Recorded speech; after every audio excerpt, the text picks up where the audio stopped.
So Mount Arawang is, as I said, the southeastern edge of Coolman Ridge, and that's the ridge in front of us. You can see that the built-up area of Chapman is built right up into the ridge. In the middle distance, right in the centre of shot now, is a water storage facility, water reservoir, and during the tornado the top of that was blown off and shifted 200 metres. In the distance is the seat of the first fire. So the pointiest of the non-pointy mountains in the middle right there is Mount Corrin.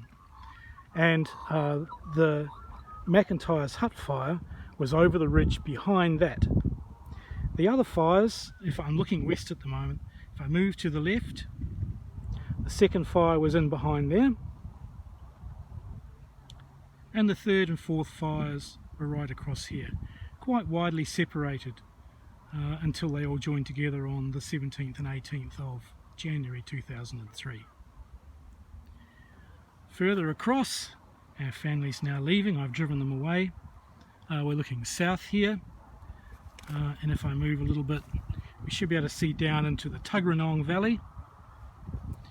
And if I move, that's the trig point at the top. If I move across here to the left, the hill there is Mount Taylor, and underneath Mount Taylor, if I get up on this rock here, if you hear an arg, it's because I've fallen over. You should be able to see the little settlement of Mount Taylor Estate just on the other side of the Tuggeranong Parkway and directly in front of Mount Taylor. The tornado impacted that little settlement. So just to orient yourself, we're looking north now. You can see Telstra Tower and Black Mountain, the centre of Canberra. This is a very good day for filming. It's usually much hazier up in the hills like this. And again we pan back around. Now the low hill, excuse me, I'm shifting position again. I'm sorry if the wind is interfering with the sound here. But the low hill directly in front of us there, not right in the far distance, that's Mount Stromlo. And if I was able to zoom in, you might be able to see one or two of the observatories right on the top of the hill. We can't go up there. Below that, there's a water reservoir, and just to the right of that is the suburb of Duffy, where the fire first impacted. So the fire came from behind Mount Corrin, the northernmost fire, and burned across the grasslands and over the top of Mount Stromlo and into Duffy.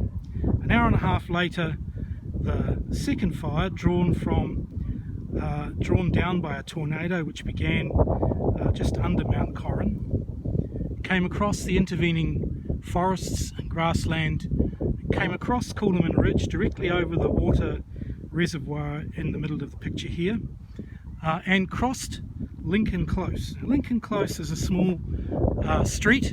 It's partly obscured by trees here, but it fills the little valley in front of us. And to the left and to the right of the screen, the houses were impacted by fire. But in the middle of the screen, and of course you can't see it from here, but in the middle of the screen, the houses were taken out by the tornado and quite badly destroyed. And you'll see images of that accompany the lecture and will accompany your the field report. We'll go down later on in the field trip and have a look at Lincoln Close and see how it's recovered from the bushfire and associated tornado. And you will have watched the tornado video as part of your tutorial work for this week. This is all crucial information for your field trip report. So here we are at the top, getting a general overview of the area in which the fire impacted. Right across here, just underneath the crest of this hill, the tornado went, and across into Mount Taylor Estates and across the side of Mount Taylor, where it then petered out. We're going to go on now into Duffy and have a look at a close-up, the way in which the houses were affected, the suburb was affected, and we'll start by videoing from opposite the A-frame house, which was so prominent in the first 10 minutes of Channel 9's video coverage of the fire.